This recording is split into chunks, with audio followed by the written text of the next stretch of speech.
السلام عليكم حبيباتي، نتمنى ان شاء الله تكونوا بخير وعلى خير وبألف صحة وعافية. صبحتكم بأنوار النبي. صلوا على الحبيب المصطفى، اللهم صل وسلم عليك يا حبيبي يا رسول الله. وصفة اليوم كما تلاحظوا كرانتيكا نتاع البيدو او كرانتيكا بدون بيض بدون خميرة حلويات، تخلط يعني غير في البيدو بدون ميكسور، تجي ولا اروع وكانك تاكلي في الفرماج. كما لاحظتوا انا دائما نفتح لكم هنا حبة المصداقية، تجي بزاف بنينه وطريه. ونبداو بسم الله على بركه الله بالمقادير وكيفيه التحضير. كما قلت لكم هاد الكرانتي كنخلطوها في البيدو او في القرعه، لكم الاختيار.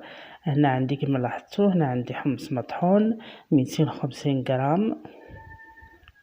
راح نجيب هاد البيدو نتاع 5 يطر، وكذلك تقدروا تخلطوا في قرعه نتاع 2 يطر، لكن البيدو راح يكون احسن واحسن.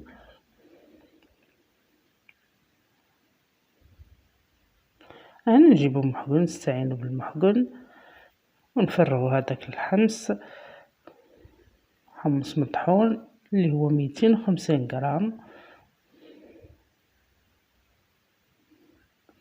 انا كما لاحظتوا يعني ما ساعدنيش هذاك المحقن.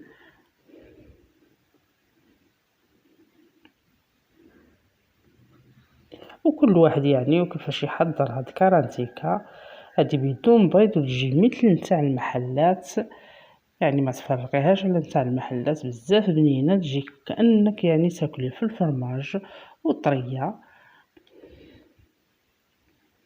انا اللي دخل اول مره القناه، نتمنى ان شاء الله يشترك معايا في القناه باش يوصله كل جديد.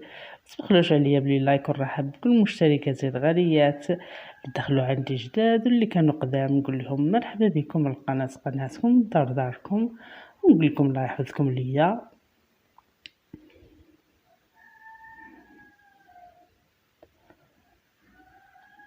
وهنا فرغت كاع هذاك الحمص المطحون. انا ندير نصف كاس تاع شاي تاع زيت، فقط كاس تاع لاتاي، نديرو نصف كاس تاع زيت، ما فيهاش كذلك حليب. وهنا الملح حسب الذوق، انا درت نص مغرف كبيره نتاع ملح. كما نعرفوا يعني كراتي كتجي شويه مالحه. هنا عندي الماء، بالنسبه للماء عندي لكل 250 غرام عندي يدر ونص تاع ماء عادي، يعني ما فيهاش بيض، ما فيهاش حليب، ما فيهاش خميره حلويات، وتجي كما قلت لكم ولا اروع. نفرغوا كاع داك الماء ونبلعوا البيض ونخلطوها مليح مليح حتى دير ديك الرغوه، يعني مهم حتى دير ديك الرغوه. نخلطوها يعني شحال من خطره.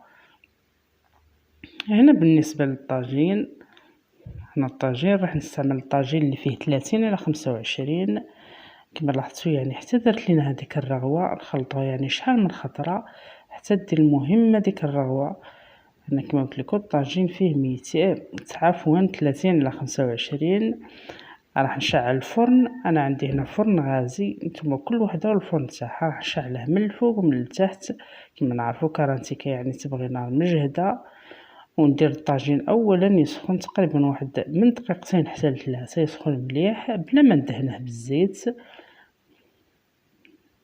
نديره يسخن ونفرغ فيه هذيك كرانتيكا. كما تلاحظوا هنا راها بالرغوه نتاعها، فرخها وندخلها